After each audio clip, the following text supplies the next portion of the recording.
Series. This is the first of 3 forums that'll take place on consecutive Wednesdays. Tonight in Vergennes, next week in Middlebury, and then the 3rd week in Bristol. Tonight's event features the candidates for Vermont Senate for the Addison district. Lined up on our right, and your left, I guess. And the candidates for Addison 3 House District. I'm Fred Kenny, Executive Director of the Addison County Economic Development Corporation, one of your sponsors for tonight's event, along with the Addison County Chamber of Commerce. Rob Carter, the Executive Director, is behind you back there. And also our media sponsor for all 3 events is the Addison Independent. We want to thank Tim Buskey, who will be your moderator tonight. He's going to moderate all 3 forums. And we also want to thank Kurt Broderon from Middlebury Community Television for filming and broadcasting the Vergennes and Middlebury forums. We'd also like to thank the Vergennes Union High School for hosting us tonight, and Vermont Gas for sponsoring the refreshments in the back. Help yourself anytime. And of course, thanks to the candidates for coming out tonight to share your ideas and platforms, and thank you all for coming tonight as well. With that, I want to hand it over to Tim Buskey to explain how the night will go, and we'll get right into it. Thank you, Fred. Okay, here's how it's going to work. Each candidate will have 1 minute to introduce themselves. We're going to do that first.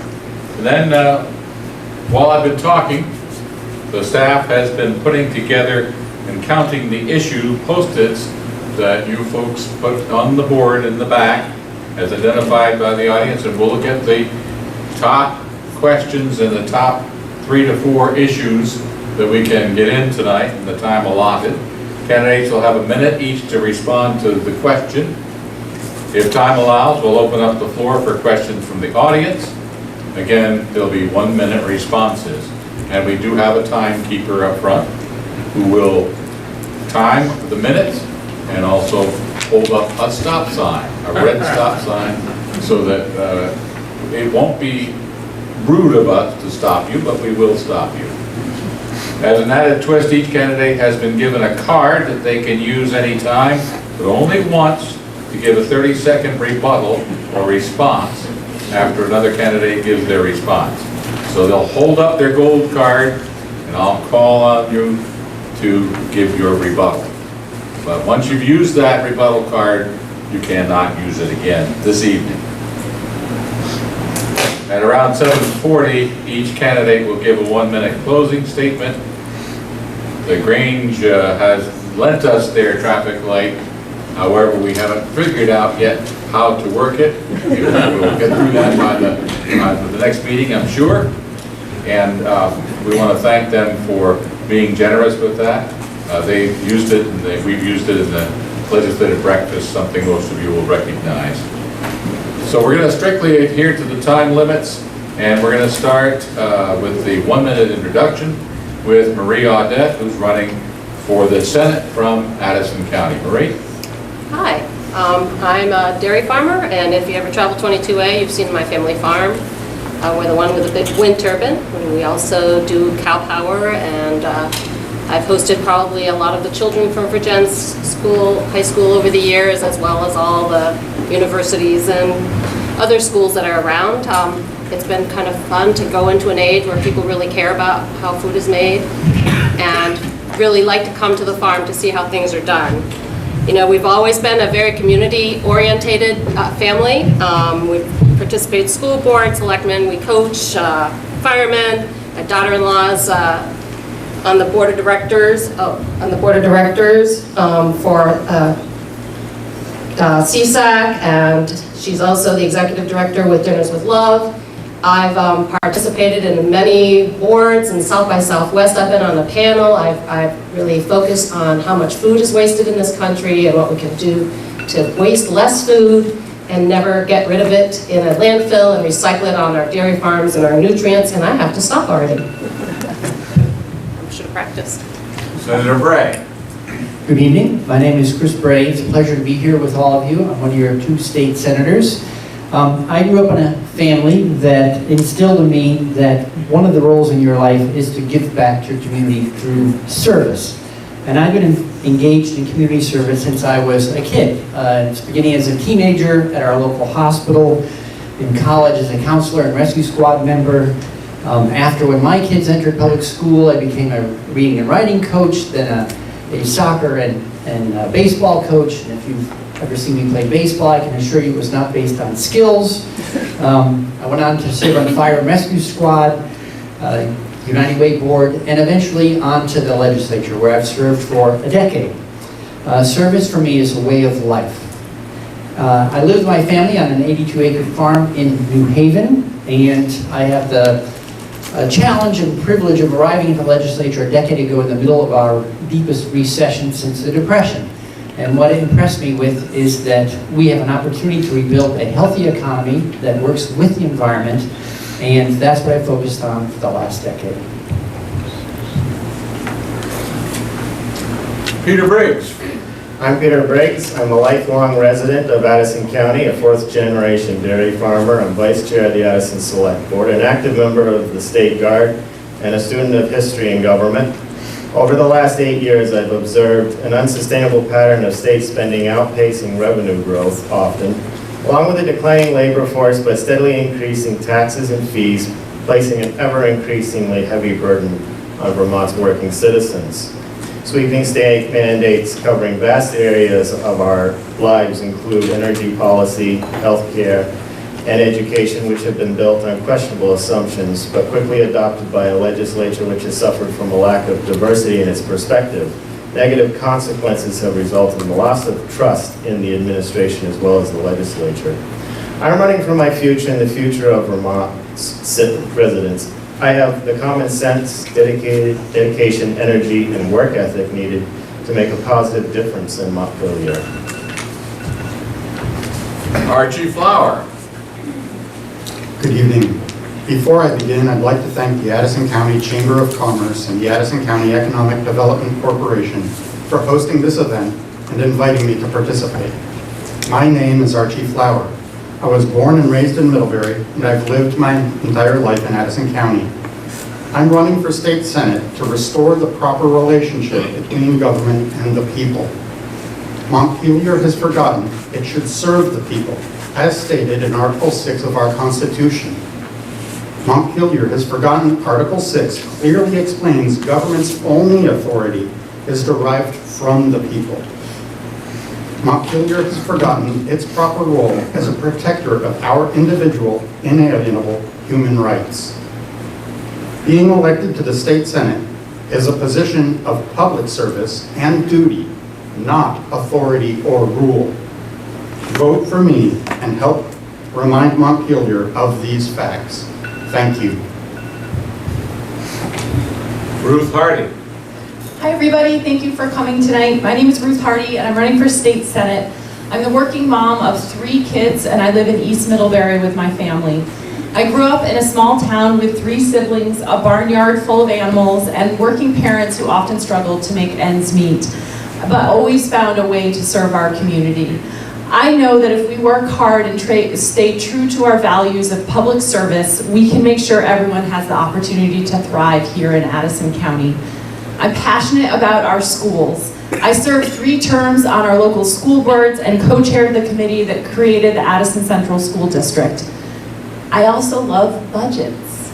I love to create budgets that work, and I led the ACEDC through its first unified budget process and also worked at the Middlebury College Budget Office during the economic crisis. I will bring that expertise to Montpelier to help with our state budget challenges. I believe in access to quality childcare and health care. I was a grant writer for Planned Parenthood and the Open Door Clinic, and I love to meet people and have knocked on over 1,500 doors. Thank you. Yes. Paul Ralston. Thank you. My name is Paul Ralston, and I am a small business owner in Middlebury. I live in New Haven. And when I started this campaign, I set myself 3 goals. And I'm here to tell you that I have reached all 3 of those milestones. I decided when I ran I was actually going to do something not just for the community, but for myself. And you are looking at someone who has lost 25 pounds. I know what you're thinking. Such a good-looking guy, but discipline, focus. It was very hard to do, but it was a really good exercise about government. Think about that. Thank you. Those are your 6 candidates for Senate from Addison County. You'll vote for 2 when the election comes. So you've got 6 sitting in front of you. You'll have a choice of 2 of them. Now let's move on to the House candidates, starting with Matt Byron. Good evening. My name is Matt Byron, Virginia's resident, lifelong Vermonter, grew up in Chittenden County, grew up in Essex. I am the owner of 3 Squares Cafe on Main Street. The last 4 years I've been serving with and currently on the board of Main Street Alliance in Vermont, which is a business advocacy organization that does policy work in Montpelier. We focus primarily on small business investment initiatives as well as workplace policy initiatives. I've worked on things to gain access for retirement plans for small businesses, try to figure out logical implementation for paid sick days, and currently my goals are to help work on permit reform, to help support and expedite small business growth and expansion within our community, to create better paying jobs for the workforce that needs them. So those are pretty much my goals, and I look for your support in November. Thank you. Thank you very much. Diane Lanford. Thank you. And I'd like to thank the sponsors of tonight's event as well, and the audience for attending here this evening. I have been representing you for the past 10 years, and I would like to continue to do so for the next 2 years. And like most of us at this table, we've been out knocking on doors throughout the summer and into the fall now and kicking into gear. I think at some point, people might think that I've been stalking you over the last 10 years, but we keep on coming. So I served on the House Transportation Committee for the first 6 years of my tenure, and I was honored, very honored, about 4 years ago to be asked if I would serve on the Budget Committee and serve on House Appropriations, and that's where I have been for the last 4 years. It has been an incredible, incredible learning experience, and I have to say that that experience matters. I think it matters now more than at any other time, and I want to be able to bring that to bear on the budget and on issues within our community. I have a proven leadership record, and I look forward with your support to continuing to be in Montpelier. Thank you. And Warren Van Wyk. Thank you. Glad to be here. Warren Van Wyk of Ferrisburg. For the past 6 years, I've been in the legislature for this district here. My roots in Ferrisburg go back over 40 years. I've been a resident for that long. In the past 34 years, I've lived on Middlebrook Road. I married Jeanette Beenan, who grew up on a dairy farm in West Ferrisburg. There, for the past 34 years, we've raised our 6 children, and now we are empty nesters. They are 5 of them, though, are still living in the district, or soon to be. So I'm concerned about jobs, affordability for young people in the community. Other service I've done, I've been the leader of a boys group a number of years ago, and I look forward to supporting business environment and taxation so that our elderly people can stay here also. Thank you. Thank you, Warren. By far, the top number of questions that you've put down on the board are on health care. So that gave you a little hint about the next question we're going to ask. We'll ask it of the House candidates first, and then we'll move on to the Senate candidates. So, Matt, you've been chosen to answer the first question. The first question is, and it's a combination question, so forgive me, right. But it's an easy one. Do you support a single-payer health system? And do you have some ideas on what to do about the opioid crisis? And I'll start your minute when I get the microphone to you. All right, thank you. Okay, so healthcare, door number one, single payer. Do I support that as a concept? I do, but more on a national level. I believe that Vermont's too small and does not have the economic means to support a full-blown sort of single payer and Medicare for all concept. The numbers just aren't there. I mean, we have 625,000 people in this state. That's like 2 neighborhoods in Brooklyn. It just really, as much as I would like it to be, it's not really economically viable. As for the opioid crisis, I think that the primary focus is helping people overcome the addictions, but at the same time, we also have to help them reintroduce themselves functionally back into society. I work with the John Graham Shelter for years now, helping people who are transitioning out of various forms of crisis, get back into the workforce, and build themselves back up in the community. Because honestly, if you hit rock bottom, you shouldn't have to stay there. So those are my thoughts. Diane, would you like to answer that same question? I would love to, thank you. So, healthcare. In some of my closing statements, I referred to the fact that in the past 10 or 15 years, Vermont has taken some incredible steps forward in reforming healthcare, and some of them have been leaps into something that has been brand new. I think you mentioned single payer was something that was explored, was evaluated, and at the time was not something we could afford. We weren't in a place. After the recession in 2009, we would have to have come back to where we had economic growth on a regular basis of 5% or more in order for anything like that to come. It's still not a bad idea. I still don't unsupport Medicare for all type pieces. It's just how do we get there from where we are right now? And it's the steps in between that are the most painful.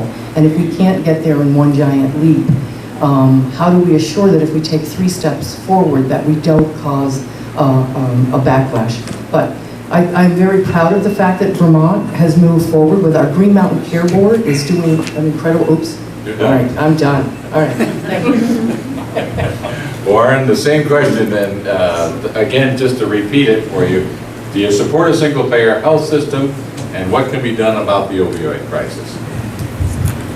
No, I do not support a single-payer system. I believe that Vermonters will be better off if we have more choices in healthcare, including more variety of insurance companies. I spoke recently to a local man who was concerned that Vermont is losing doctors because doctors can see the handwriting on the wall. I recently, a few years ago, got a letter from a specialist saying that he was leaving the state for another place. So I believe we are better off having competition within the field and have a greater variety, not only of medical facilities, but insurance companies. In regards to the opioid crisis, I believe the legislature has made progress in that. I was speaking to a nurse recently, and there is less opioids being prescribed for people leaving the hospital. They're giving them Tylenol and other, so we are making some progress, but prevention and treatment are certainly necessary going forward. Okay, those are your House candidates. We're going to move down to the Senate candidates and see what their answers are. Marie. Yeah, single payer would be fabulous. Imagine that in Medicare for all. But we've tried it during the Shumlin administration. I believe it was $200 million of taxpayer money was spent. We got very little in return. Imagine if we spent that money on water quality. So I'd be very cautious to go that route again, unless it's a national level. And as far as the opioid epidemic, you know, I do think that doctors have changed their practices. We got to stop feeding it as though it's aspirin. I had 2 family members get in a bad accident this past week, and they both needed pain meds. And let me tell you, they're doled out a lot more carefully than when I had my wisdom teeth out and I got a whole bottle. So we're on the right track. It's all hands on deck, and it's a serious crisis, and I would throw everything I had into this and working on it. Senator? Thank you. So yes, I would support universal care. I think it is just clear that every other advanced nation has health care for all, but it has to be a federal program. Vermont is too small to swing it on its own. We have, however, built other programs incrementally so that we have coverage. For instance, Dr. Dinosaur is a model. And we could expand Dr. Dinosaur, use that, and grow into a universal primary care program, which I would support. Secondly, in the opioid crisis, we have increased funding for that. We added $14 million this last year to step up our work. And that's focused mainly on the acute treatment phase. But we also need to keep an eye on recovery, helping reintegrate people into community, because that's the lasting cure. And as we talk about opioids, we also need to remember that there are many other addictive substances, including alcohol, which are a challenge still. Thank you, Peter. Yeah, as far as single payer goes, Governor Shumlin back in 2014 decided it was unfeasible to do, and I haven't seen much change since then. The economy for a lot of us businesses has not gotten any better to be able to afford a 25% payroll tax. As far as opioids, you know, one other thing that could be really useful to helping to fight it is give people other things to live for, like a good job. And we need businesses here, starting here, coming here in order to do that. Another thing is I think we should take a real look at how we are dealing with people who might dealer in the stuff illegally, dealer in drugs illegally. I would probably support stronger penalties for them, because what we have now, it doesn't seem to be working. As far as an alternative to single payer, I believe in more choices and competition. There's a lot of numbers that say over 50% of what we spend doesn't go for health care. Archie? In a word, with single payer, no, I do not support it. I challenge everyone here tonight as you drive home to look at the houses, look at the businesses, look at everything you're driving past. All of that capital was built by free market forces. A single-payer health system is the complete opposite of the free market. And anytime you have price controls or market regulation, you end up decreasing the quality, decreasing the supply, and increasing the prices. I want to do the opposite of those things. That's why I want a free market system with more competition, more availability for doctors to come in, more availability for technology to grow, because currently elective healthcare is growing at a better rate because it's less regulated than the healthcare we need to live. Thank you. Ruth? Thank you. I'm not surprised this is a #1 question. This is what I hear from more people than any other question when I'm talking to people out in the field. I would support the ability of all of us to go to the doctor when we are sick and we need to go to the doctor. And I would start with by having a publicly funded universal primary care system that focuses on preventative care and the care that we need to make sure that we don't get sicker if we need to go to the doctor, including women's reproductive care, mental health care, and dental care. In terms of the opioid crisis, I believe we need to start especially with prevention and education to make sure that people do not become addicted to opioids. And then when there is a problem with opioids, that we approach it from a harm reduction perspective that doesn't treat addiction like a crime, but treats it like an illness. We need to have local access to medically assisted treatment and community-based housing and transition services for people who are getting off opioid addiction. Thank you. Paul? So I think that it's fairly clear that a Vermont go-it-alone single-payer healthcare system is just not practical or affordable.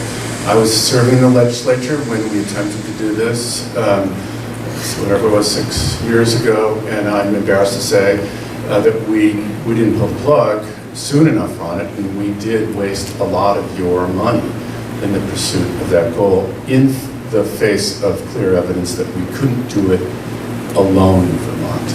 I would love a Medicaid for all system on the federal level, the Bernie kind of system. So The addiction issue is very troubling. I think our past legislature gets credit for increasing funding. It's important to understand that the impacts of addiction, we're going to pay for all of them one way or another. So I think it's right and proper that we as a government fund prevention, treatment, and recovery. Great.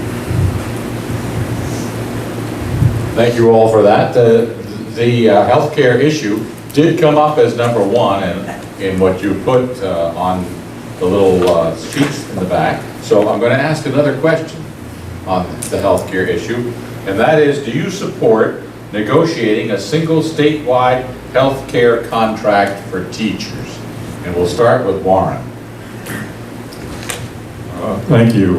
Well, 2 years ago at the end of the legislative session, this was a major initiative of the Scott administration, and I do support that for teachers. There's really, the teachers that are part of the union, there's really no reason why the teachers in South Burlington should have a different health care plan, premiums, benefits, and coverage than the teachers in Bennington or Rutland. That was a way that was seen to have major savings also, and that was one of the reasons that Governor Scott had vetoed that budget, because he saw a lot of ways that perhaps $25 million could be saved. So, and it also, a lot of school boards said, we would just as soon not have this as part of the negotiations. However,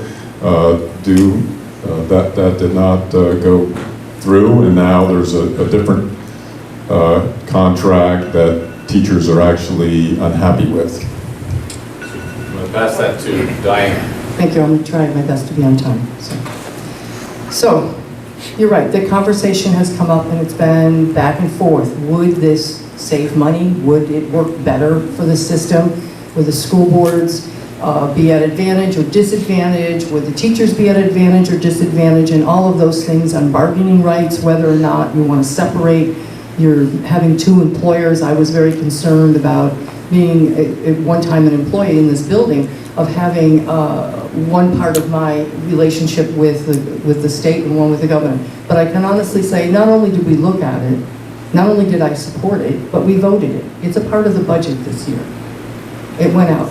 Now that same budget that was vetoed, that went through on a pocket veto, included that there will be statewide contracting for teachers' health care. The board is now, the VHI board has been reconstituted in there, and it will consist of equal parts of labor and equal parts of the school board. So you're going to have a statewide contract. We'll wait and see how that works out in the next couple of years. So insurance works, numbers bigger numbers help bring costs down. But you're also asking communities that might offer different packages to their teachers in different manners to come into a unified decision. So we've got a lot of different thought processes and different municipalities, school districts to bring into the conversation on that. So as a legislator, I think it's important to make sure that all the voices are heard in this conversation so we can get to a path that's a united yes on this, or as close to that as possible. So I think that the power of numbers and insurance speak to themselves, but we also have to make sure that the cost-saving numbers that are being proposed are actually the numbers that are being proposed, not living in more of a theoretical place. So that's my stance on this one, and off to the Senate. Let's go to the Senate. Paul? So the question, I believe, was, would you repeat it, Tim? So would you support negotiating a statewide teacher's contract for the health care? So my guiding principle on this is that health care is a right, not a benefit of employment.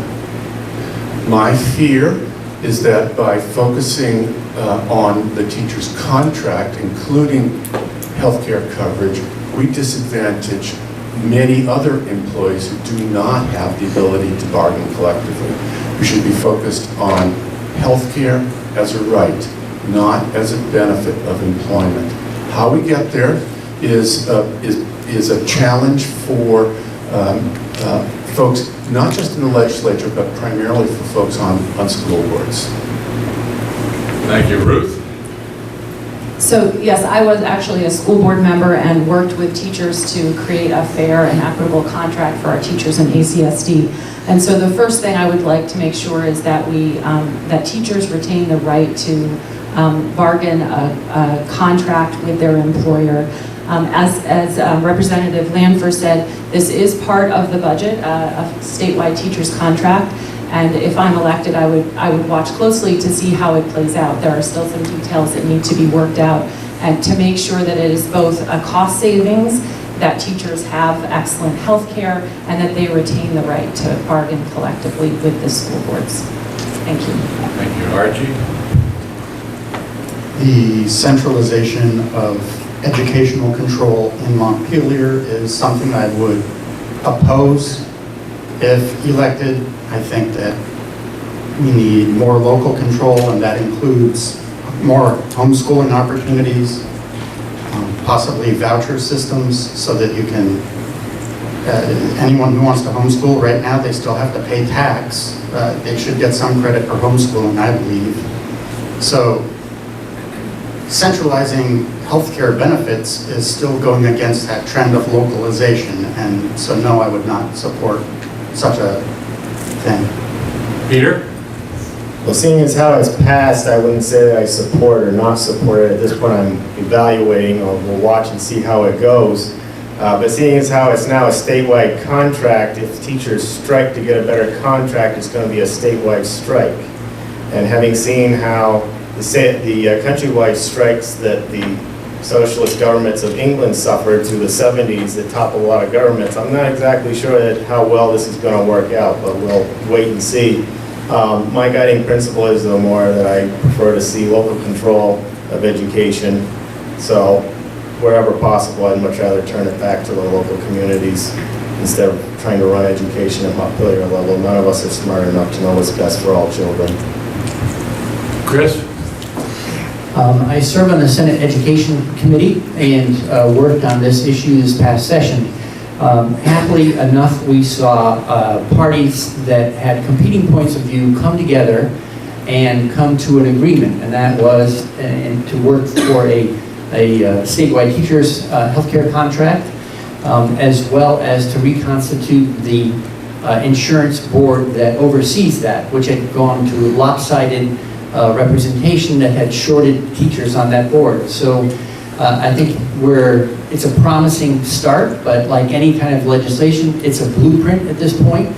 We now need to see that built out, see how it works, and look for continued support for men and women who work under a contract to make sure that those are fair provisions, as well as to look for cost savings whenever we can find them in a way that does not disadvantage any of the parties.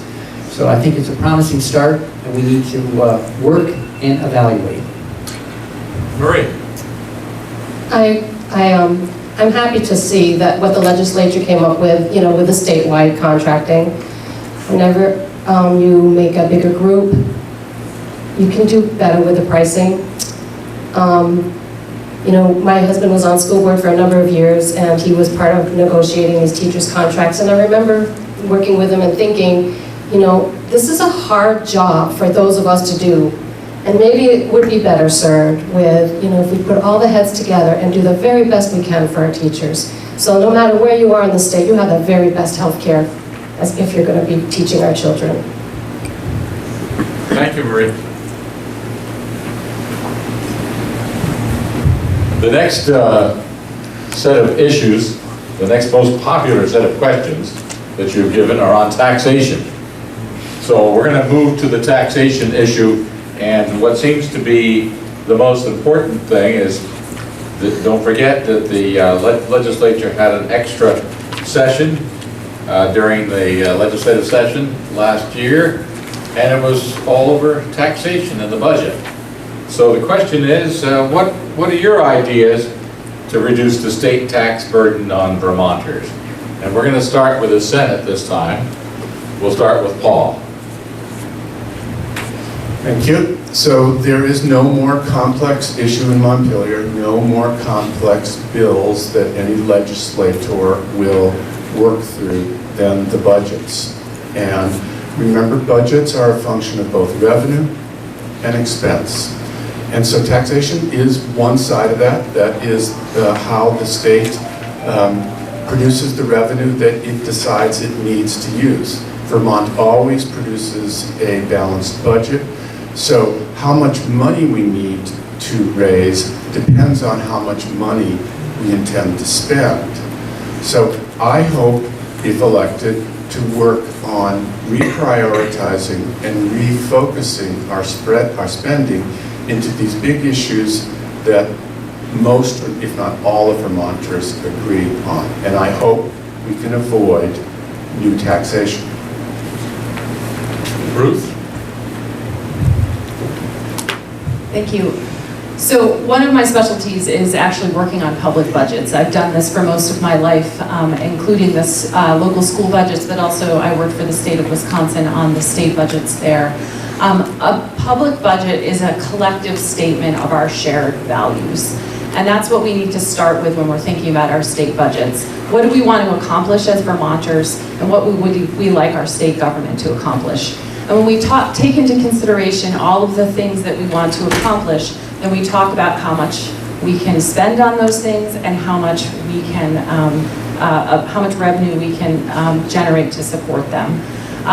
So it's not simply a matter of taxation and spending. It's a matter of what are our priorities for the whole state? How do we take care of our citizenry? How do we make sure that we are meeting the obligations of our retirees, meeting the obligations of all of our creditors? So we need to make sure that we look at it holistically and work together for a complete budget. Archie? I believe Montpelier helps itself to your wallets all too often and all too with much familiarity. One of my key planks is in fact introducing an amendment to the Vermont Constitution which would abolish property tax, because I believe that if you've paid off your mortgage, you shouldn't have to keep paying to own that piece of land. Taxation is too high, and we have a ridiculously out of control budget, and we just overspend and overspend, and that has to be reined in. Peter? As far as taxes are too high, I'd have to agree, seeing as how back in 2014, Vermont collected, in total taxes take it, for the amount of individuals we have, $991 more per individual in the state than Massachusetts did. That's only $9 short of $1,000 more. And Massachusetts has a $14,000 plus more median income at the same time. And I'd say things have only gotten worse since then. It's pretty significant too that we had around a $65 million surplus and taxes still went up. So I hear a lot of talk about where can we spend more money, where can we spend money to help this, help that. Never a lot of how can we spend money to save money, or how can we get more for what we're spending, or how can we just plain save. And that's what I would definitely bring to Montpelier, because, you know, we live in an old farmhouse and it's $10,000 in taxes each year. That's $100,000 we're going to pay for that place in 10 years, and it's not getting any nicer. I can't afford to live here if that's the way things are going to keep going. Chris? As I mentioned earlier, I had when I arrived in the State House, it was as the Great Recession started, and I quickly learned as we worked our way through that you can't cut your way to prosperity, you can't spend your way to prosperity. The healthy long-term plan is to grow the economy and make everyone do better, so that your economy becomes more affordable. So in the 10 years since, I have really focused on that same approach for all those years. Farm to plate, our clean energy economy, and our clean water economy, those three things that I've worked on have added over 26,000 new jobs in the state of Vermont. Over 842 new businesses have been created, and over $100 million in revenue. So growing the economy is the healthy, positive way to address the cost of investing in building the kinds of communities we want through government. Anne Marie. So John Altobel taught me accounting when I was a youngster, and I've been doing that job my entire life. And it is about prioritizing, and it's about balancing things. Everyone can come to my farm and have 100 ideas of what's going to be great, a great idea to get to the point where we need to be. But at the end of the day, we have to be able to afford it. Ever since I've stepped up to be a candidate, I have been overwhelmed. For me, the top thing that I hear is affordability, affordability, affordability. It's for my young people in my family that are having now their new families. I mean, they're moving out of Middlebury to go to Ripon, and anything to be able to afford to live here in Vermont and in our community. The healthiest way to secure the money we need is to grow the economy. Thank you. We'll move to the House candidates now. And we'll start in the middle with Diane. Thank you, sir. So, how many people here know that the new federal law that went into effect in January was going to increase the state portion, that your obligation, by $30 million? Thank you. That would be a concern. Did we want to raise $30 million for the Vermont coffers? No. Did a million people have ideas on what they could possibly do with it? I'm sure they did. But we didn't do that. And early on in the session, it was really agreed upon that that money was going to need to be given back. And it was.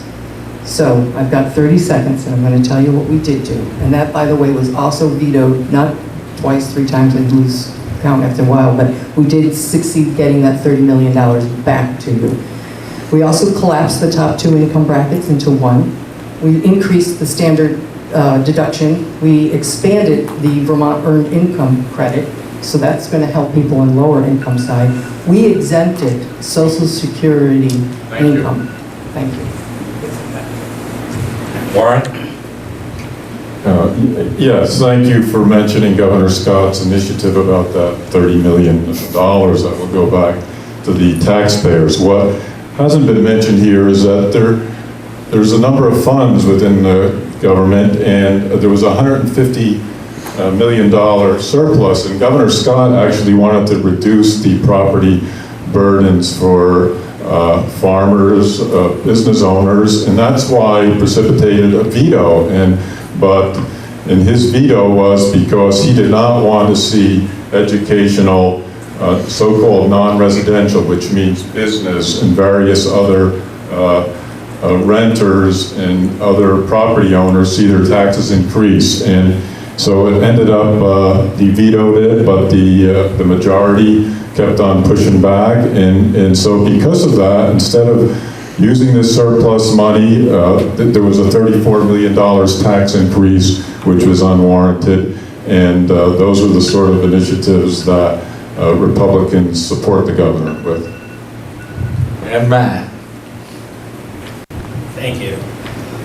So this question, I think, actually leads me back to my opening statement about what my policy priority goals are, and that's job growth, permit reform, and logical housing expansion for the communities in this area and throughout the state. If we're expanding our tax base, we're expanding our job base, we're generating more revenue.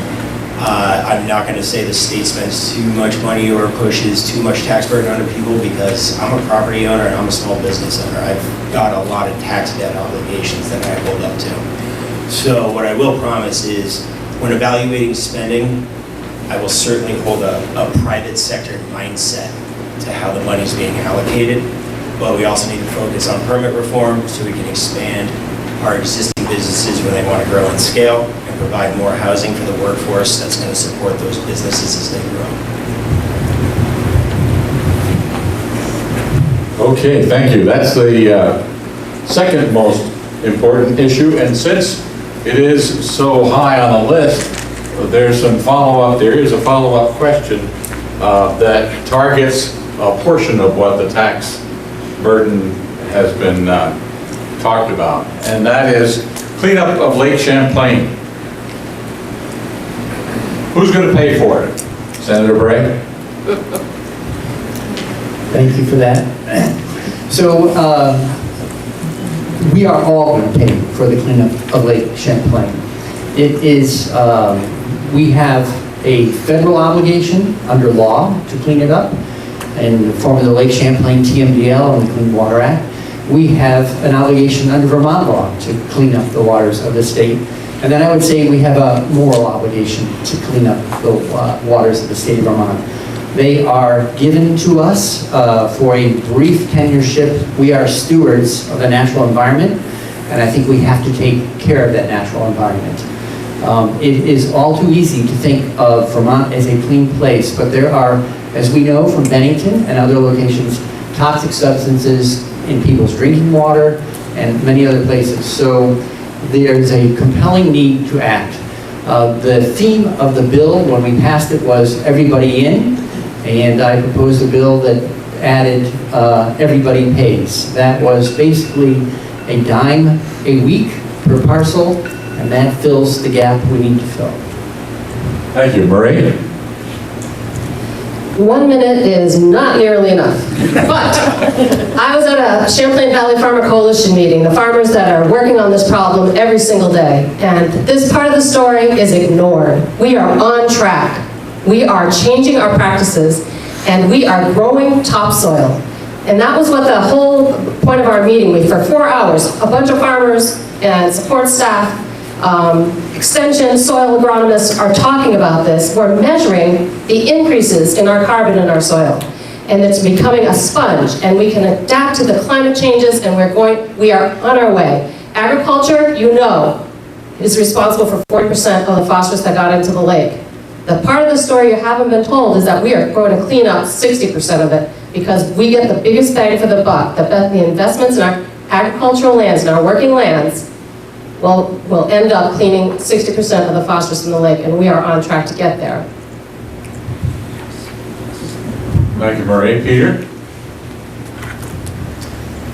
So as far as money comes to start cleaning up the lake right now, I'd support more coming out of the general fund, because what has been disturbing to me is that there's been a lot of theorizing on the levels of pollution that's been going out, and not a lot of actual hard scientific data to back it up. So before we're going to start expanding our revenue collecting to clean up the lake, I think it's only fair we actually identify who is actually polluting at the levels that's claimed with scientific data. And then we can maybe go from there as to deciding who's actually got the most to lose and has the most to contribute, and therefore maybe we could figure out funding from there. But you know, nobody's come to our farm to prove that either we were polluting at the level they said they were, or that any of the practice we've implemented had done anything. And a recent audit by Democrat Doug Hoff says that a lot of what we did in the 90s can't be proved to have had any significant impact. And I think it's time for that to stop. We've got to actually know what we're doing before we start spending a lot of money on things. Archie? Senator Bray just said something very interesting, which I agree with, that this is not just an economic issue, this is a moral issue. So I'm going to invert the question just a little bit. Who is going to pay for cleaning up Lake Champlain? How can we ask that until we clean up Montpelier? Look at what is happening with various governments, city governments around the state, dumping sewage into the lake. If that was a private business, there would be histrionics, and rightly so. But because it's the government doing it, or various governments doing it, it's business as usual. I believe that business as usual needs to come to an end very quickly. And Ruth? So I think there's no question that we need to clean up Lake Champlain and all of the waterways in Vermont that are polluted. The problem is a dire problem, and it has economic impact on our property values and our businesses and our tourism along the lake. I would agree with Senator Bray that we have the all-in approach, since there are many sectors in the state that have contributed to the pollution in the lake and other waterways, that everyone needs to pay for creating, since everyone created the problem, everyone should pay to help clean it up. We need to have clear and fair enforcement of regulations and a funding source that makes sense, that is tied to the problem. I don't know exactly what that best source is. Our state treasurer has recommended a per parcel fee or an impervious surface fee as part of the possibilities. Also, there are existing funding sources that already are being contributed to this problem, loans and grants and bonds. And thank you. Paul? So it's universally agreed, and I think this table agrees that we need to clean the waters of the state. So that part is the easy part. It's important to remember what the goal is. The goal is clean water. The goal is not to create a big new tax program. If clean water is a real priority, then it needs to receive priority funding from state government. And that is the solution. We are already all in. We are already paying money that could be used to clean up the waters of the state. And to the House candidates. Thank you. I want to agree with Marie that agriculture is taking the brunt of the workload on this, and there needs to be more municipal accountability. As the bill went into effect a few short years ago, where the municipalities have to notify the public when there is a release, there is now a greater understanding of how big of a problem that is. So first, everybody needs to come to the table. This isn't an us versus them problem. This is an everyone problem. And I think that the existing money within the state, I agree with Paul, that it needs to be diverted in a way that prioritizes this as a statewide problem. And the funding mechanisms, we can't tax our way out of everything. We can't just fee our way out of everything. We have to try and find a collective funding mechanism within our state budget structure that can get us out of this problem as a unified Vermont. Thank you. So I think I can agree with just about everybody at the table of what we've said. We have to clean it up. We know we need to clean it up. I'm not so sure at times that there's not parts of the lake that we're not going to be able to save. I think the other thing that not only are we going to need to look at who's going to pay, how much are we going to need to invest. And when I say we're going to pay, that means that we have to help the farmers who are doing 60% of that. They cannot. Right now, if we don't do a long-term funding source, 100% of that fiscal burden falls right on the industry, which is your municipalities and your farms. It's a part of our EPA mandate. We're doing very, very well. Vermont is doing an excellent job on doing the things moving forward on what we need to do to clean up the lake. But we do need to find, to satisfy that EPA mandate, a long-term funding source. We've put it on the credit card for the last 2 years, so we're going to have to pay interest on that. We've put that money out there at $25 million a year. But coming up shortly, we're going to need to come up with a long-term funding source. And Warren? Yes, a number of years ago, maybe 4, we had the all-in, and so this is, rather than try and look for existing funds, it was one of these cases where if you have a crisis, let's do something with and start raising additional fees. I voted against that. I didn't think we should start having additional taxes. We should look to use the money that we have. I also go to a number of farmer coalition meetings, and I can tell you the other day, driving to work, I could see a local farmer using a drag line and injection, so there's less of this type of nutrients coming into the lake. I'm also encouraged that the combined sewer and sanitary, which is a perennial problem with Burlington, they have asked to put on the $30 million to separate that, because no place sees more beach closures than Burlington. In Montpelier, yes, they do have sewer overflows, goes down the Winooski River into the lake also, so Montpelier does have to clean up also. Thank you very much. We have a rebuttal request. And as you know, they have 30 seconds to rebut. And it's Senator Chris Gray. So I wouldn't really call it a rebuttal, but more information. So we have a great deal of science in order to draw on, in order to know what is going on. I want to just reject the notion that we're not sure what's going on out there. For instance, South Lake, the part of the lake that adjoins Addison County, 52% of the phosphorus load is ag-based. So as we look for solutions, that's why we're talking about agriculture so often. The other thing is on CSOs. Just had a hearing 2 weeks ago in Burlington. We're working on it. Towns have anteed up tens of millions of dollars, and there's progress being made there as well. It seems like there's so much more that could be discussed on this particular issue. Does anybody want to ask a deeper question at this point?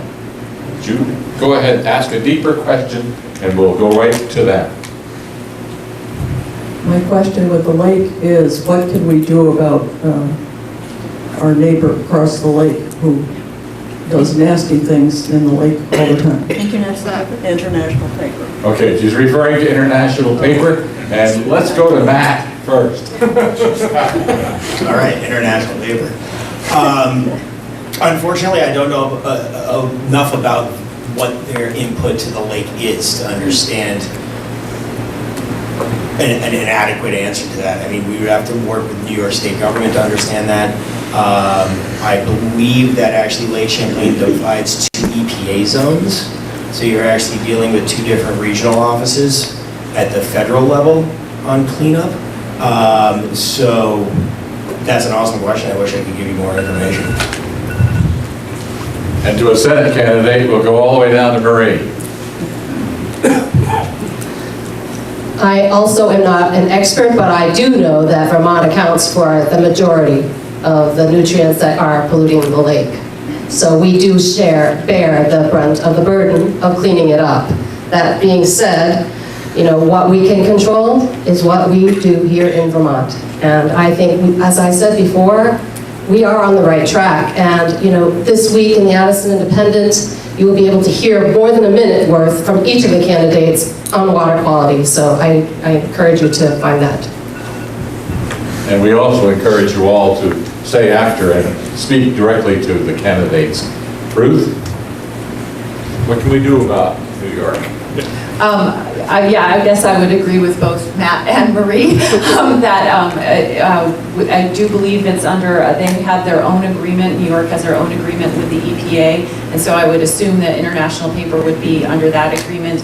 And like Marie said, we can only control what we can do in Vermont as state legislators and state officials. If we're so lucky to be those, we would have to take care of our part of the problem. And if we're a bigger part of the problem, then we have to be a bigger part of the solution. Pass it to Paul. I'm sorry, but I don't have anything else to offer. Okay. Good. We'll down to Archie. Brevity from a politician should be applauded. I agree with much of what we've already just discussed, that New York is its own whole ball of wax, and that we can't really control New York as Vermont legislators. However, we can still use our bully pulpit to raise these issues at the federal level and also discussing it with Albany directly. Go right to Peter. Well, every state has a certain level of sovereignty, so for Vermont to try to force something on New York as far as international paper, of course, I'd say would violate their sovereignty, but we can try to work with our neighbors. And, you know, Vermont is having to do different lake cleanup than New York because of the lawsuit that was filed in the different EPA zones. So citizens are more than welcome to file a lawsuit in the New York EPA zone if they want to see something happen. And that's not necessarily something that Vermont, I don't think, should get involved with so much. And Chris, what do you think we can do? Well, so I think that question reminds me, I hear a question quite often, what's Vermont stepping up? How about New York? The Lake Champlain TMDL is an integrated TMDL. It's based on the entire watershed, regardless of which state it's in. So Vermonters, you know, you can be sure that I and my other colleagues all said, let's all step up together. Everyone should pull their own weight. So that Lake Champlain TMDL covers both sides of the lake, in proportion to their impacts on it. Thank you. We'll move down to the House candidates. Warren, do you want to go next? Well, there is differences. I hear it from Vermont farmers. They have a manure spreading ban, but yet in the middle of the winter they can go across the lake and see the farmers there spreading their manure. So it seems like it's not a level playing field as far as Vermont farmers.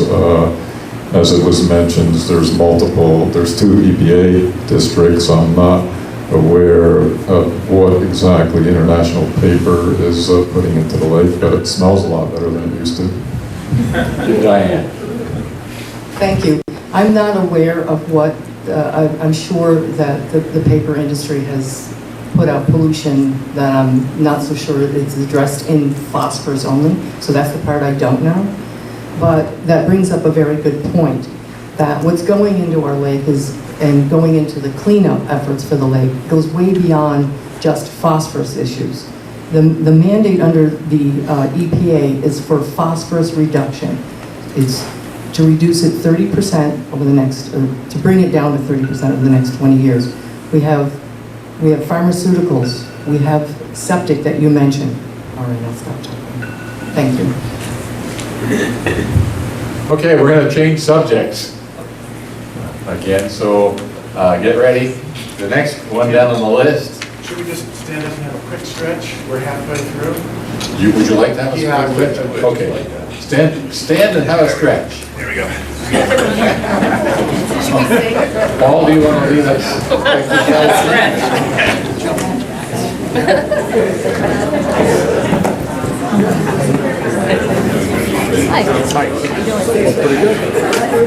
Okay, don't anybody leave. We're going to start up again. See you soon, I hope too. Yeah. Thank you very much for that stretch. The next important issue that you determined as you came in the room, you wrote these questions down, and there were several questions. There are multiple parts to the questions. That will make it a little more difficult to ask, but let me tell you, they're on jobs and wages. Jobs and wages is the next topic, and it does connect to taxes. Someone says they just lost their job. Are you going to increase, which may mean folks leaving the state? Other people have asked, what's the state's role in jobs and wages? And what should the state be involved in setting wages? And whether Vermont, there's another question here, whether Vermont should always be first in everything, including the $15 an hour minimum wage. So jobs and wages, I'm going to let you have your minute to talk about jobs and wages. I don't have a specific question, but if you have an answer that can satisfy us legislatively, let's start with Matt and what you might do in the House. And think Amazon. Oh, yes. Well, shout out from the crowd to thank Amazon for actually bumping up the minimum wage for their employees to $15 an hour. I think that was a raise for what, 350,000 people between Amazon and Whole Foods. That includes seasonal workers as well. So I think that's it was the right thing to do for a major corporation. I think they were also kind of like playing the short game on seasonal employees that they needed to hire in a very tight labor market. But to be Vermont focused on this, I think it's necessary to have like a logical increase in minimum wage built into the timeline. But right now with historically low unemployment, especially the retail service industries, we're seeing that we're hiring at a higher rate than what the minimum wage standard is to get the labor to work at the moment. Now the economy is great, unemployment's low. That's not going to last forever. So when we're seeing a pad above it, I think it's important to build the floor up because inevitably the economy is going to crash again. And there needs to be a floor there to help prop up people who are in those lower wage jobs. It's all about timeline. In my eyes, if you want to have the 15 conversation, great. How long are we talking? Why don't we go over and stay in the House for a few minutes? Thank you. Thank you, sir. So I take this underneath an economic and workforce development. What were some of my thoughts on that? I think the question was also, what is the role of the state in jobs and wages? What is our role? We also, I'm going to answer that in the way that we partner with the federal government, with the Vermont Department of Labor, comes in with their budget, which is mostly, almost all federal dollars that comes through to help with job development. I'm sure you'll hear about veggie in the business world is one way that we help and partner with jobs and wages in the state. And I've got 30 seconds, but I'll just use it for a story. Saddest day this last session, because we tried to help child care providers get more training. We thought maybe the federal dollars could be used to help to provide them access to the training they need to get more wages. And they came in and they could not approve that because the feds would not allow Vermont to use training dollars to train for a job that would not allow a person to live sustainably. We need to raise child care providers' wages. Warren. Probably should have split this up into multiple questions, but I'll go primarily on the jobs part of it. About a year ago, we heard that 65 manufacturing jobs moved out of Winooski for Country Home Products, and I've heard on the rumor mill there may be further job cuts in Country Home Products. Well, so I was going with Don Turner at the fair. He asked somebody, well, how come those 65 jobs left the state? And the response we heard from this individual that is they thought it would be too difficult to build a facility here in Vermont. So I believe we really have to look at permit reform. We have to have an environment where companies will build, stay, and with them we will have good paying jobs. And those are the kind of jobs that are bringing a lot of money into Vermont. We need all sorts of service jobs, but we also need jobs that are like Country Home Products or UTC that are bringing money into Vermont. Okay, we'll see maybe the Senate has some solutions. Go to Ruth first. Thanks. A lot of people like to think that our economic issues are a jobs problem, but actually they're a wage problem. And particularly that is true here in Vermont. The Vermont median income, household income decreased in 2016 to 2017 by 2.1%, when it actually increased in the rest of the country by 1.8%. So we had the second largest income decrease in the country. So in Vermont, our problems aren't about jobs, they're about wages. Lots of people work multiple jobs because they can't make ends meet with just one job. So we need to increase our wages, and I agree with Representative Lanford that targeting those wage increases at certain sectors, particularly childcare workers, healthcare workers, and workers who are on the front line, mental health care workers, would be particularly important. And we need to make sure that our workers are supported with good benefits, including health care and family leave when someone gets sick and needs it, and child care for workers as well. Thank you. Let's skip over to Peter. Popcorn. So, when it comes to like something like a $15 minimum wage, it could really inflict a lot of hurt in certain cases like ours where we don't have any control over what we get paid, but currently we're able to employ 3 teenagers. Being a teenager on a farm is not necessarily a long-term proposition, but it certainly is a lot of learning they get. If we had to pay them $15 an hour, we wouldn't be able to hire them probably. So they wouldn't be getting the skills. You know, right now, nationally, we have, I understand, about 1 million jobs more than people to fill it. If we could get those businesses to come to the state, they'd bring that competition and the wages would go up. You know, when after a while of working at a business, if somebody has a good skill, they're either going to be hired away for a higher pay, which we've experienced in our business, or you're going to have to increase your wages to keep that person, which we've experienced also. So I see $15 coming de facto. If the government locks it in, it's going to hurt people like our 3 teenagers. Go over to Archie. Business is not the government's job. The government's job is simple: preventing violence and fraud. Business should be left in the control of business people who know what they're doing. When we have more central control, we have less market. When we have less of a market, we have less trade. When we have less trade, we have less production of capital. When we have less production of capital, well then all of a sudden we have fewer jobs because you can't pay anyone anything when you have no capital. And to Paul. So, as an employer in the state for over 41 years and working with hundreds and hundreds of folks, I actually have some experience on this front. And the key lesson that I've learned over time is the thing that's most important to people is a good job close to home.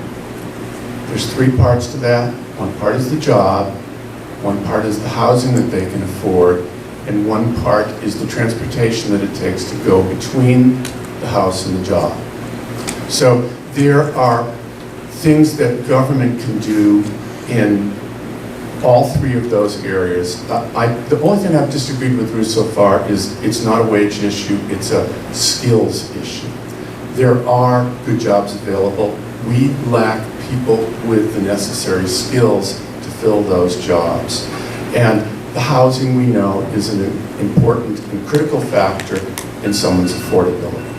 And we go all the way down to Chris.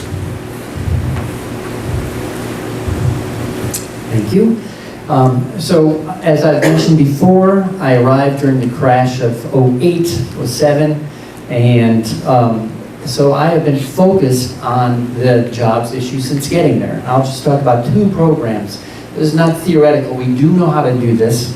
Farm to Plate. I started Farm to Plate in response to ag and food problems that we were seeing back then. And Farm to Plate, which is all about growing more fresh whole foods for Vermonters and opening up new markets, has created 842 businesses, 7,700 jobs, and over $100 million in new revenue since 09. So that's one tack government's helped lead on in terms of opening opportunity. Another one is our clean energy economy. So it's the fastest growing sector of our economy. There are over 18,800 Vermonters who make all or some of their living in that economy. And it has good paying jobs. For instance, in the world of solar, the median wage is $27 an hour, which is a good wage, I think, by most people's measure. Anne Marie. Here, I will also have to disagree with Ruth that it's a wage problem because there are good paying jobs in Addison County that are unfilled. There are many postings for plumbers, electricians, drivers, bookkeepers, well above minimum wage.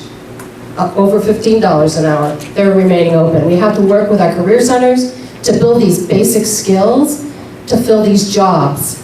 There are over 600 high-tech jobs that are not being filled in the state, that are in the over $55,000 to $80,000 range. So, and the other thing that's forgotten in this conversation is our businesses, our small businesses. These are our neighbors. I'm a small business. And I can tell you, we pay the most we can pay. And as we grow and we become a more stable business, we offer more benefits. We do better. We do the best we can to retain our employees. And I think most of our neighbors that are small businesses are doing the same. Thank you, Marie. There's been a rebuttal request from Ruth. So it's actually a clarification, because I think, Marie, you're actually agreeing with me. What the problem is not that there aren't jobs available, but that the jobs available are not paying the wages that workers need to be successful. Because so many people, how many people here work more than one job? Have to make ends meet by working multiple jobs. Only one person, that's rare. Usually it's multiple people who have to work more than one job because they're not getting enough wages from their one job. So there are jobs that exist, and we often talk about needing to create jobs, but what we need to do is create jobs with fair wages that people can make a living on. Thank you very much. We want to move to a very specific question. And I think we can do it in a lot less than a minute for each of you. So we're just going to start at this end and go right down through. They're yes or no's, or you can put a little opinion in there if you would like. And the question is, of course, other than the increase in the non-residential property tax, there weren't too many additional mandates required for employers during the last session, but that wasn't due to a lack of trying. The legislature did their honest best to do all kinds of things to employers. What will your position be on issues that will probably resurface during the next session? Specifically, what is your position on the Vermont minimum wage and paid family leave? And we'll start at this end and go right down. Okay, the minimum wage. Actually, I think this was part of the strategy. The Senate met early on and said, how many bills can we put to the governor to see that it'll veto? And no surprise, they came up with a $15 minimum wage, and the governor, in fact, vetoed it. I do not support the $15 minimum wage for a number of reasons. As Peter Briggs alluded to, young people are not going to be in the workforce anymore, and they're not ever going to learn how to get a job because they're not really worth $15. And what could go wrong with teenagers just sitting around having nothing to do? It's also going to create upward cost pressures on senior citizens. They cannot get automatically increases. So the $15 minimum wage, though, there's going to be some winners on it, but there's going to be a lot of losers because there's going to be jobs that just aren't going to exist. It's going to be particularly harmful for people that just want to have startup businesses. I talk to business owners, and yeah, they can do it now, but startups cannot afford to pay $15. So I get from that you're against the $15 minimum wage. Can I use my 30? Yeah, I'm against it. Thank you. I voted for it, both of them, and I'll probably and will do it again.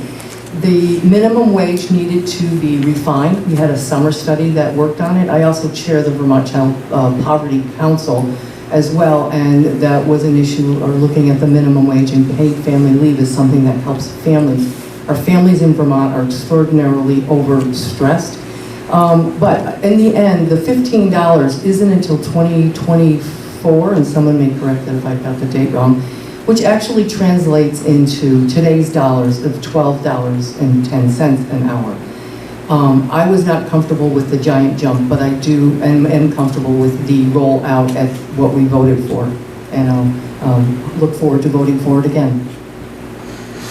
Matt. So the implementation of minimum wage, like I said before, for me, that's all about a timeline. If we're pacing inflation, if we're pacing just a smidge over inflation, I think it's a realistic conversation to be had. But in that conversation, we also have to address the benefits cliff. If people are going to be getting these built-in raises, we need to make sure single mothers aren't losing childcare subsidies. That will actually be a negative financial impact to them. We also need to address a multitude of other things like the cost of housing, the cost of childcare, and other cost of living expenses that are the drivers behind this need for an increase in the minimum wage. But as for family leave, I actually wholeheartedly support that concept.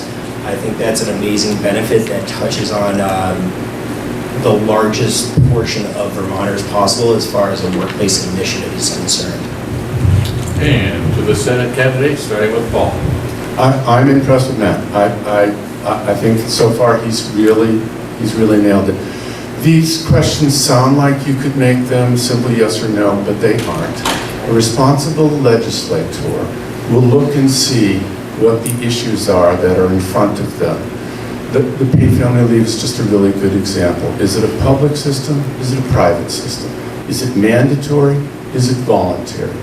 Would it create a new future liability for the state, like we have a teacher's pension fund that's unfunded? These are the real questions that legislators need to ask before they can tell you how they would vote. So I do believe both these issues deserve careful consideration, and I look forward to exploring how we can do that in a responsible way. Yes, Ruth. Okay. Thank you.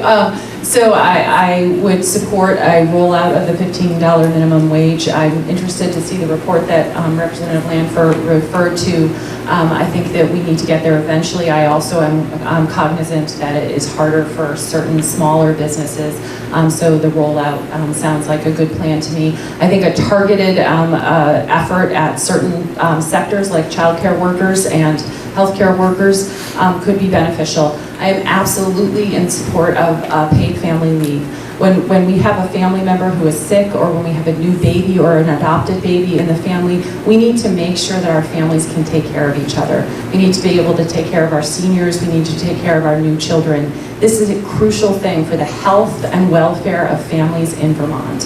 And it is absolutely one of my priorities. And it's not just an issue about benefits, it's an issue about health, it's an issue about equality, it's an issue about economics. And I think it is one of the main things that we could do to help families in Vermont. Archie? Wages and benefits and the fight for 15. Why not 30? Why not 45? Why not 90? Wages and money are an indicator of productivity. And if you just throw numbers at it, you're really just distorting information. You're committing fraud.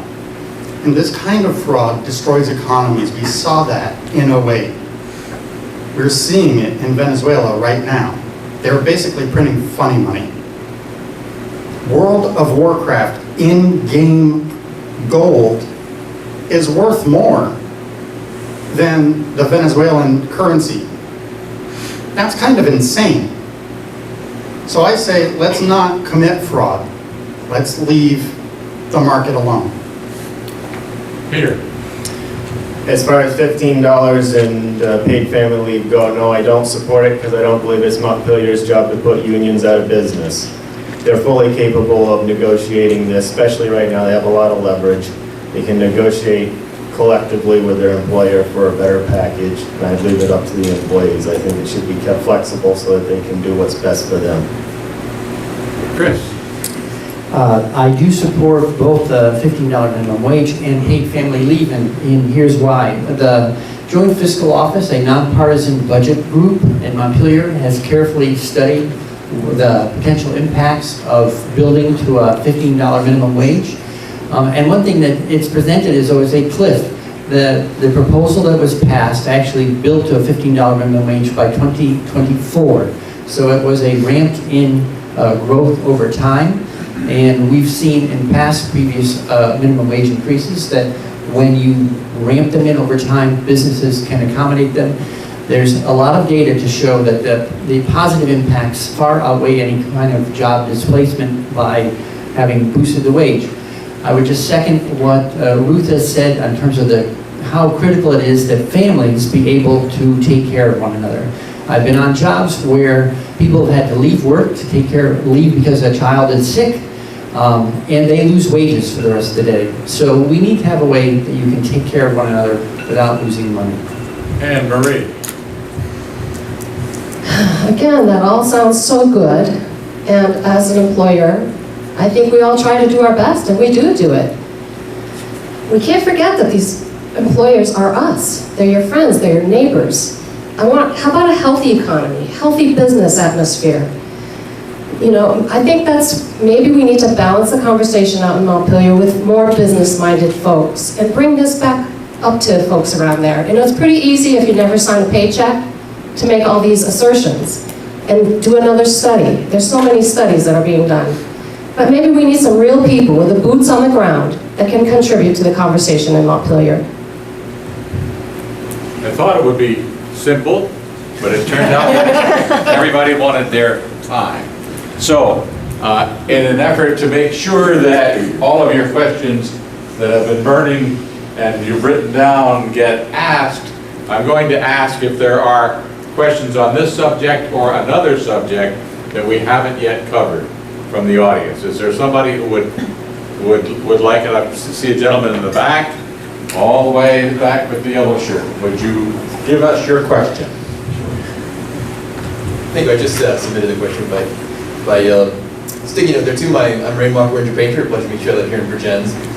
The question I asked is, should any law ever be passed with less than a veto-proof majority? Why? And I'll let you decide who wants to answer that question first. 1 minute. Could you clarify that? Clarify that Should again? any law be passed with a veto-proof? Right. Nope. Should any law ever be passed with less than a veto-proof legislative endorsement?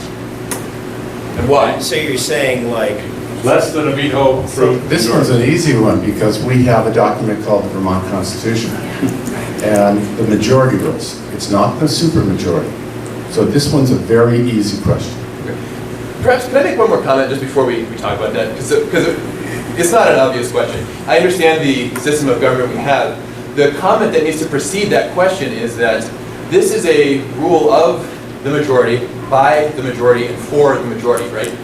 In other words, if you're passing a law with a 52% legislative endorsement, effectively that means that only 52% of the population is, supports that law, right? Unless you're saying that the legislator does not represent the population. You see what I'm saying?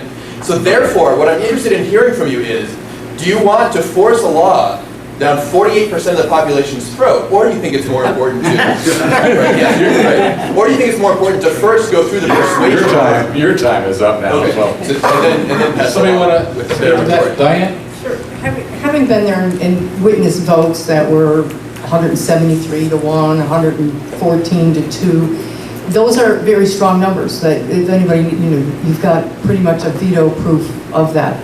That doesn't mean that things don't change. I would say that, and it's close to this, but don't quote me on this, it's like 98% of everything we pass is tripartisan and is there. There's very few things that we ever pass out of the House or the Senate that isn't already there. Because we want to work to make sure that that's what it includes. There might be some issue that's within it that might be a little more contentious, but by the time we smooth out the edges and we get there, our goal is to make it be that universal. And Warren would like to answer. Yeah, briefly, well, we have 3 branches of government. Of course, where the supermajority, 2/3 comes in is when the governor vetoes something. If indeed everything had to be passed by 2/3, then I would say we would have the tyranny of the minority, so I would not be in favor of everything being passed by a 2/3 vote. Anyone else wish to jump in? Okay, we'll get the 2 senator candidates. Peter? A good question.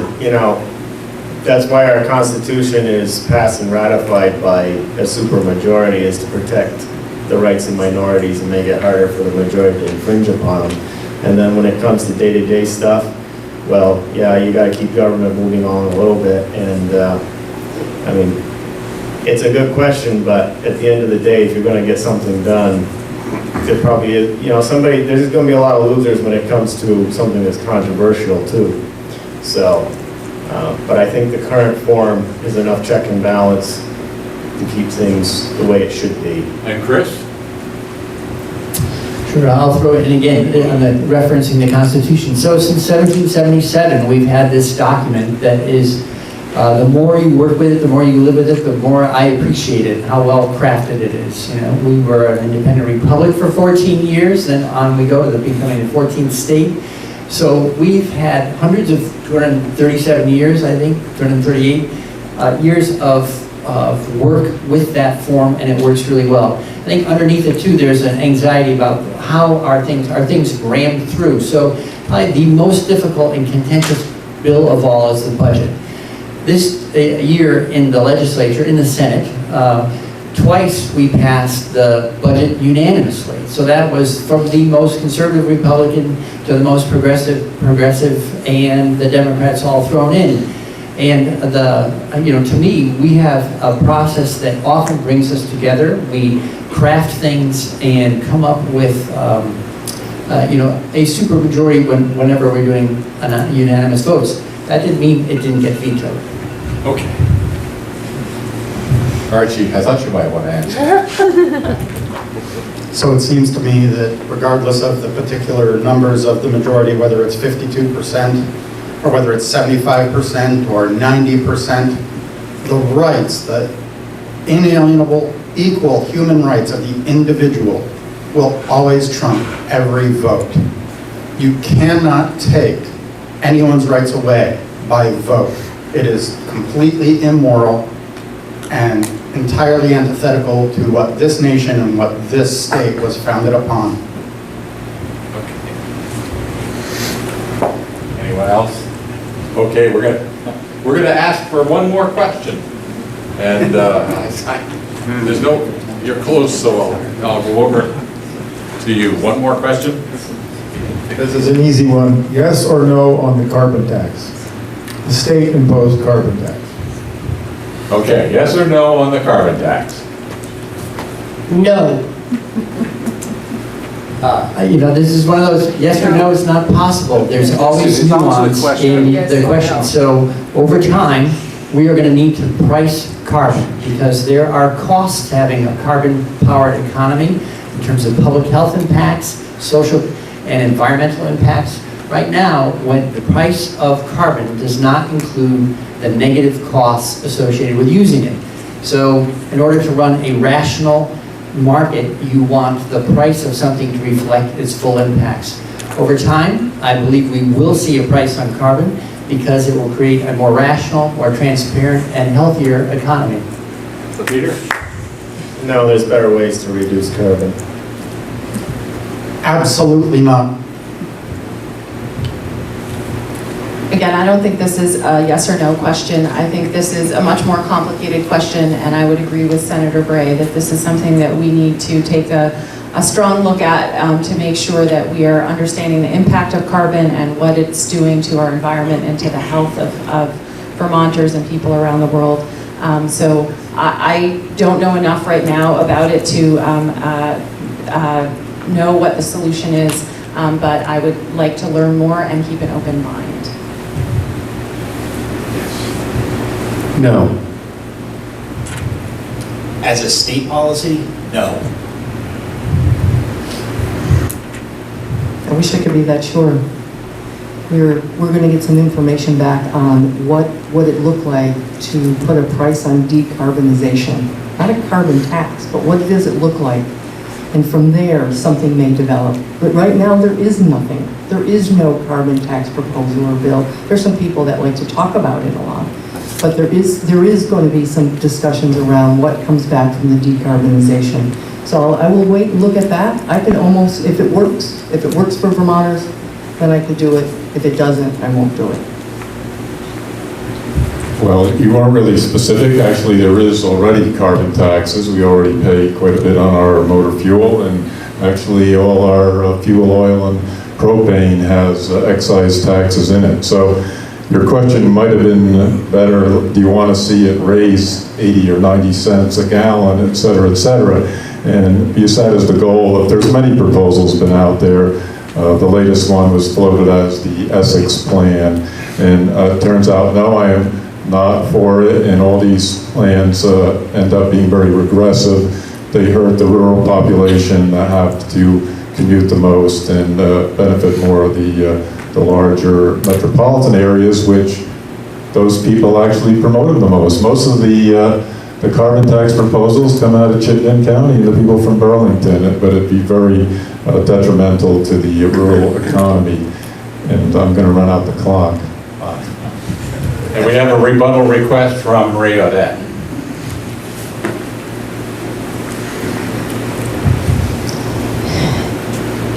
It's wrong to think that the way to move away from a carbon economy is to simply tax it. And it's unconscionable that representatives of a rural community want to go there first.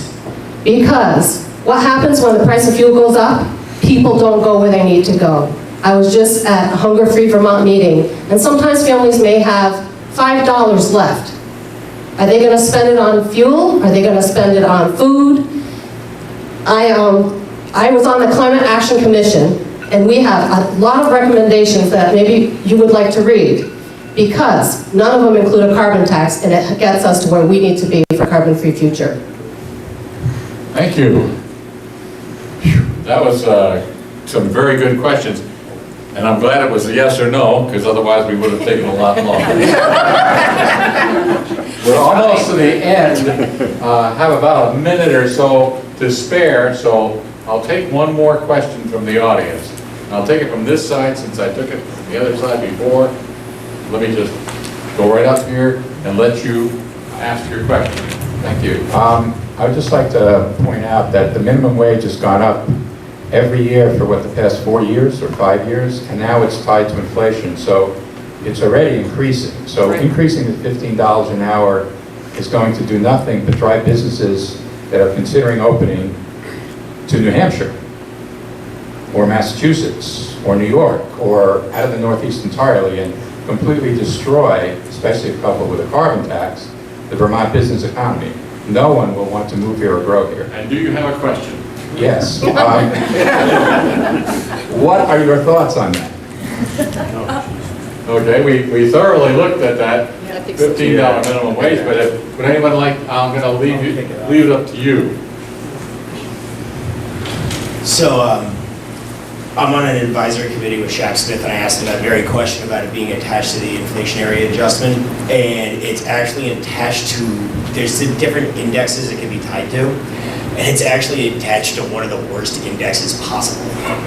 So it actually really doesn't shift that much as a varied mechanism. So to say it's a true barometer of an inflationary adjustment is sort of not fair to that as a mechanism. So that's my understanding of that attachment to it. I do agree that at 1050 right now, we are totally one of the leaders in New England with pushing forward with the minimum wage increases. I think if we attach that to, like, say, the Boston index, which like most like business leases and things like that are attached to, that would make more sense in that realm. But the index that it got tied to doesn't really adjust that as much as the more common ones. Archie. So the thing with the minimum wage is it raises the bar to enter the job market, and those with the fewest skills, those with the fewest training suffer the most. And it's a spiraling effect, it's a snowball effect, and it leads to unintended consequences. The desire to help people earn more is a noble desire, but the goal is good, but how do you get there? That's completely counterintuitive to all actual economic thought. If you want to build a bridge, you need to consult a civil engineer. If you want to build an economy, you need to actually look at the science of economics.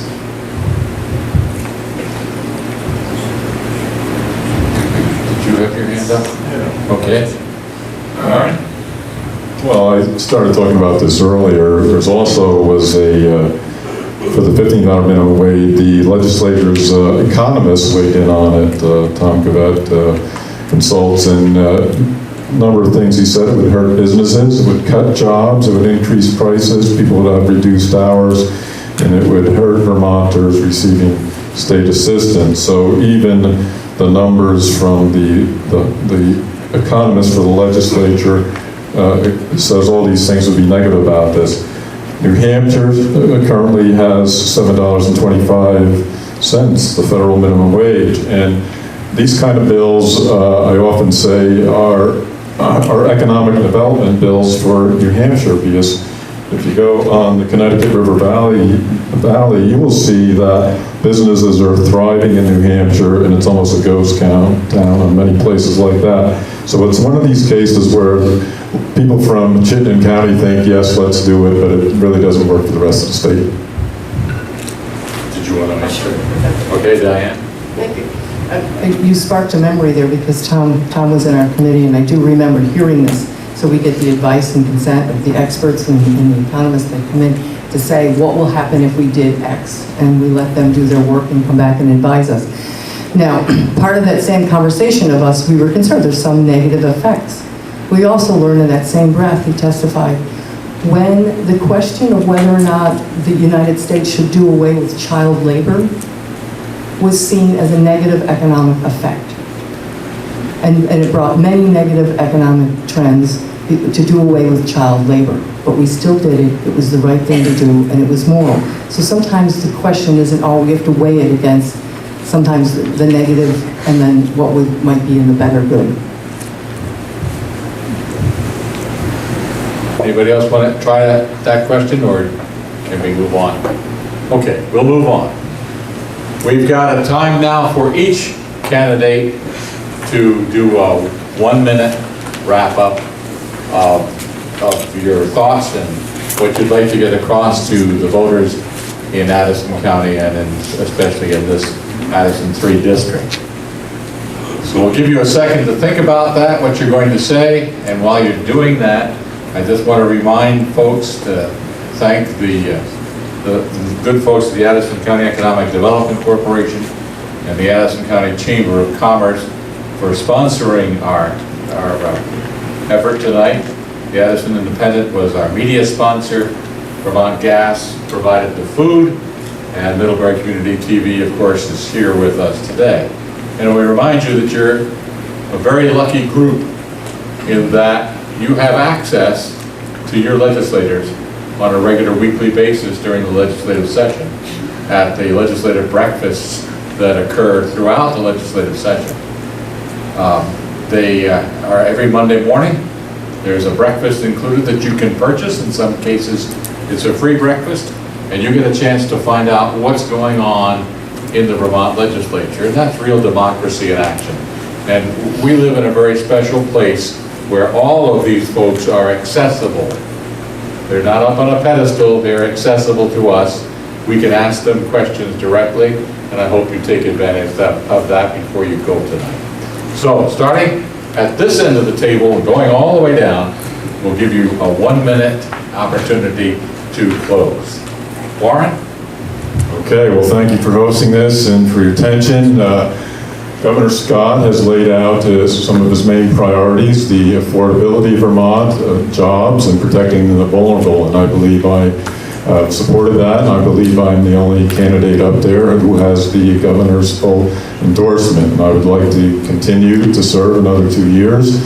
I've supported the governor in the past. I think these are very important goals because we cannot see more elderly people leave the state because they want to preserve their incomes, and that is actually a net effect on the overall activity. We also have to have a business environment where companies can stay and not leave, like I believe other jobs are leaving for country home products. And we have to have an environment where young people can stay. I'm thankful that 5 of my children still live and work here, but we just had a family down the street. They left, went to New Hampshire. None of their children live here anymore. I want to have a place where my children can live and work. Diane. Well, thank you, and thank you for supporting me over the years, the many years. It's been truly an honor, and it really, really is. Together, oh, we've got a fly that just wants to come in. Together, we have struggled through a lot of things over this last decade, and most poignantly when I came in was the great sort of recession, downturn, and we've moved on healthcare, we've moved on education, we have moved on budgeting. All of these areas have seen some pretty tremendous reforms going on, and I can say that we are not done. There are challenges that we're not over, and we must also look at those issues today with that same strength that we brought to all of those other issues. And we need to set a new course when it comes to the environment, when it comes to what are going to be the climate change demands, our water, our air, our soil, our tax system, and most importantly, healing our very overstressed families in Vermont. Vermont has been a very strong voice to the national powers, and today more than ever, I do believe that we need to be a strong voice to power. I bring experience, I bring a pinch of toughness and compassion for my district. Thank you, and remember to vote. Thank you. I can't sit here and make you a lot of promises because I would never do that to a degree, knowing that being one voice out of 181 individuals who make these decisions, you only have so much impact. But the one promise I can make you, and anyone who's ever talked to me will back me up on this, that I'll always be open to conversations. I work with everybody. I identify as a Democrat, but I work with progressives, I work with Republicans, so I like to call them Vermonters. So there's so much sort of divisiveness in politics these days that my primary focus will be keeping conversations open, building consensus, and finding paths to yes. Yes, Paul. Thank you, and thank you all for coming tonight. It's a really great showing about citizens talking to potential members of a citizen legislature. Vermont does not have a professional legislature, so we do this as part of our lives, jobs, businesses, whatever else. Tonight we've talked about a lot of the challenges, but I am incredibly hopeful. I am very optimistic about the near future and the long-term future of Vermont. I think there is tremendous agreement on the really big things that matter to Vermonters. And yes, we have some issues around which way we will approach them, but I am very optimistic. I wouldn't try to do this if I thought this was just a string of problems. I'm hopeful that we can actually make a new Vermont happen. So thank you to the Addison County Economic Development Corporation and the Chamber of Commerce, and thank you, Tim, because your voice is so soothing. It made something that was really hard a little easier because you have a great voice. So thank you. And thanks to all of you for coming and asking great questions and coming out on a night. I'm committed to showing up and working hard and telling you what I think. I know the problems we face aren't simple, and I don't have all the answers. We won't always agree, I'm sure of that, but I'm committed to listening to you. I will work for healthy children, families, and seniors, and access to childcare, health services, and family leave. I will support good schools, strong tech ed, and a path to college for more Vermonters, and I want to ensure our water is clean for drinking and recreation, and our lands are protected. I want to ensure that everybody who has a tough job is healthy and respected, and that we have a strong economy that pays people fairly and enables Vermonters a chance to thrive. I want to ensure our state budget is fiscally and socially responsible, and that we meet our obligations prudently and wisely. I'm running for state senate because I want to find solutions that work for all of us. Thank you so much, and please remember to vote. Archie. We've heard many ideas tonight from multiple candidates with varied points of view. I'm happy to be part of so energetic a contest. It's exciting that Addison County has such a slate of choices. My philosophy of government is simple. Its proper authority is solely to protect individual, inalienable human rights. If you believe as I do, Montpelier has forgotten its proper role. If you feel as I do, Montpelier has overstepped its authority and must be reined in. If you hold as I do that we must end Montpelier's addiction to fiscal insanity, then please elect me to the state senate. I will work for Vermonters. I will work to restore the proper relationship between government and the people. I will work to protect your bank account from those who see it as nothing more than their personal ATM. Thank you. Please vote Archie Flower for state senate. I'm running to bring a better future to Vermont for all Vermonters, no matter what your gender, your beliefs, your ethnicity, or your age may be. I want to see a better and more friendly atmosphere for small as well as big business, as well as small and big farms, and all the other organizations and entities and individuals in the county, small and big. My most important job, I view, is standing up for the smallest minority of all, the individual and their inalienable rights. We have been overtaxed and overregulated and rather underestimated and undertrusted by Montpelier. I'd say it's time for government, particularly Montpelier, to be more responsible with the actions they take. And if you can identify with what I have articulated tonight, then I'd really appreciate your vote on November 6th.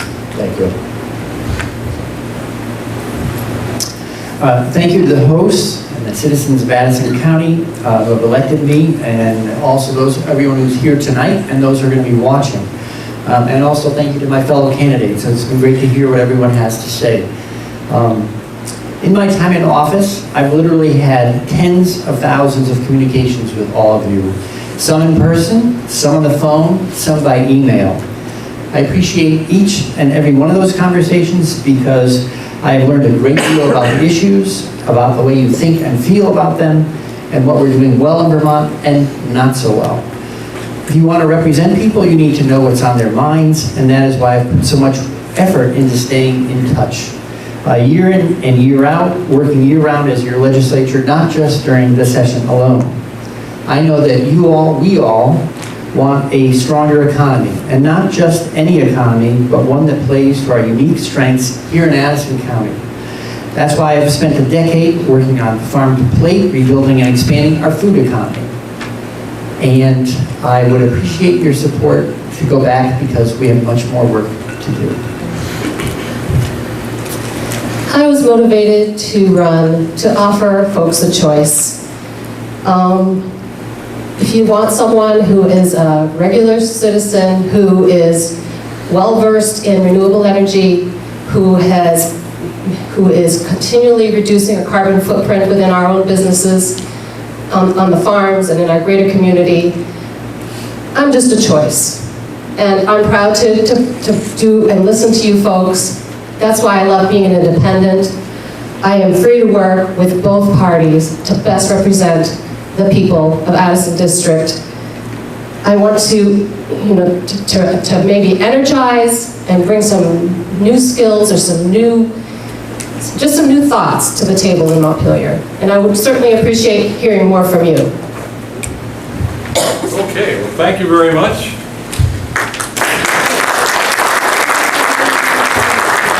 Thank you for the candidate.